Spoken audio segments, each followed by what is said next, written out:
terceiros anos, estamos aqui para mais uma aula, né? E na semana passada nós falamos sobre o expressionismo. Nós demos mais ênfase ao expressionismo alemão, que ele é muito importante, que ele traz em si uma carga muito forte, né? De subjetividade e de pessimismo e de uso de muita cor preta, imagens deformadas, dando vazão ao inconsciente, e a subjetividade também, a forma que o artista internaliza o mundo, tá? Então isso é o expressionismo na sua identidade mais comum, ou seja, aquilo que nós mais sabemos do expressionismo, né? É muito simples, porque eu falo isso também porque quando nós falamos em expressionismo hoje, vocês lembram de Eduard Munch, né? A obra O Grito. Quem é que se lembra daquela obra, né? E essa obra que tem a pessoa com as mãos no rosto olhando para um espectador e abrindo a boca. Esse é o Eduard Munch, né? E essa obra, que é uma obra expressionista já, uma obra com sentimento de pré-guerra e todo aquele contexto que eu trouxe para vocês na aula passada. Mas dentro do próprio expressionismo, e embora eu ache e eu pense que nós não devamos colocá-lo dentro do expressionismo, mas a gente acaba estudando o expressionismo, esse recorte dentro do expressionismo, nós temos o fauvismo. O que é o fauvismo? O fauvismo é um movimento que é chamado, né, por muitos de expressionismo francês, que tem valores que eu diria às vezes ser até opostos ao expressionismo mais conhecido.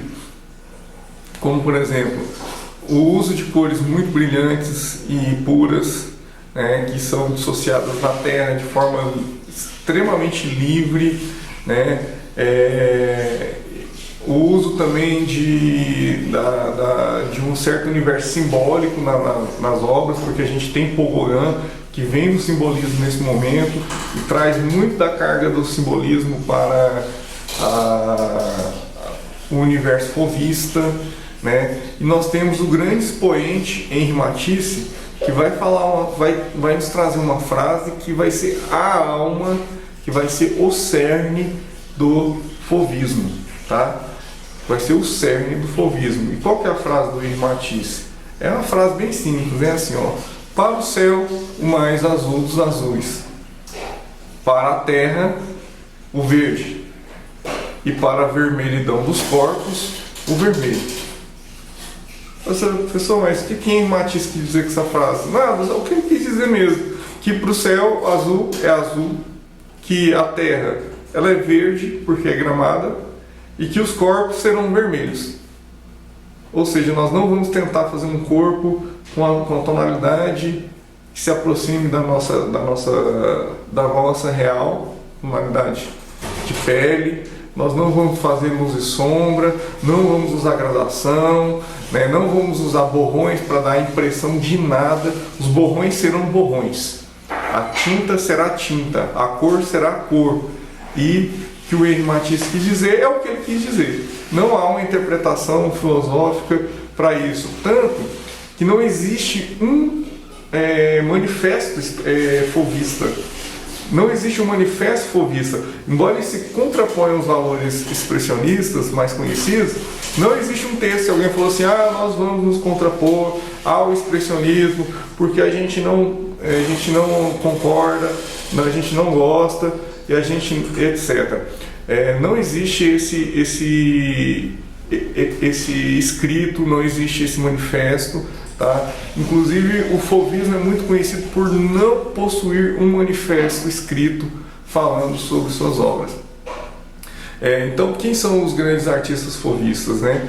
Existe o Paul Gauguin, que eu já falei, o Henri Matisse, o André Duran, né? Vamos ver outro aqui que, se eu não me engano, se não me falha a memória agora, que mais? Bom, dentre outros, que está naquele material que está sendo colocado lá no grupo, né? Qual que é o tema Tá. Tem o Vlaminski também, antes que eu me esqueça, tá? O Vlaminski é importante também a gente lembrar dele. Qual que é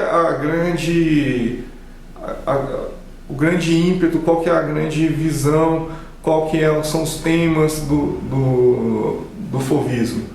Bom, o fauvismo, como ele se apresenta como um movimento despreocupado no uso de cores, um movimento que não tem um dogma para as cores, né? Ele vai ter todos os tipos de tema, mas o que é mais importante frisar é como esses temas são representados dentro da visão fauvista, que é uma visão que usa as cores de forma muito livre e despreocupadas.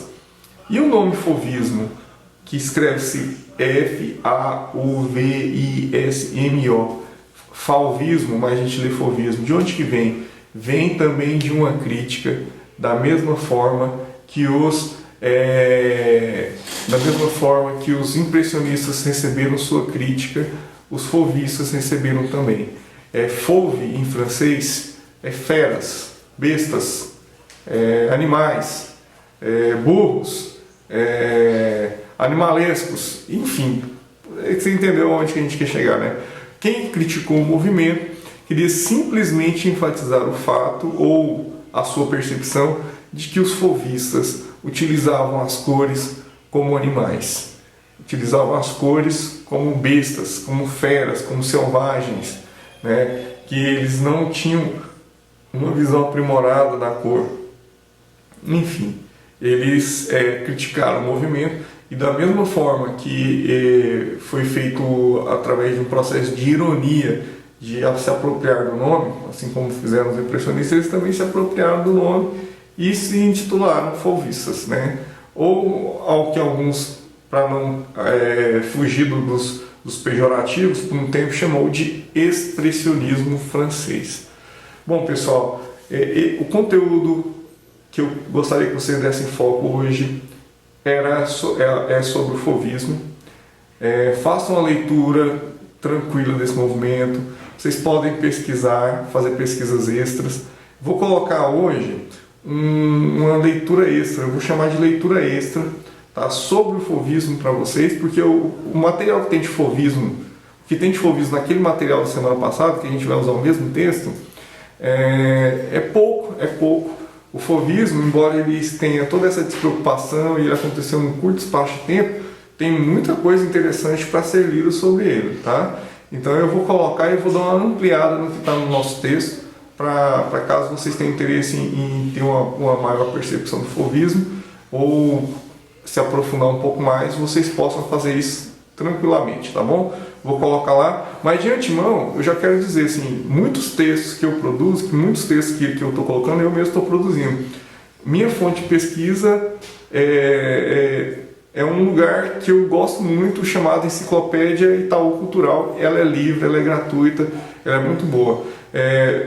Para alguns movimentos de arte, até um pouquinho antes do modernismo como a gente conhece, eu utilizo o Gombrich. Pós essa fase, pós 1922, por exemplo, eu uso um outro autor que é o Carlos Argan. Então, assim, o Júlio Carlos Argan, tá? Desculpa, antes que eu fale aqui errado. Então, assim, tem essas fontes, mas tem Itaú Cultural, uma fonte muito boa, porque ele também usa essas mesmas fontes que eu estou citando para vocês, tá?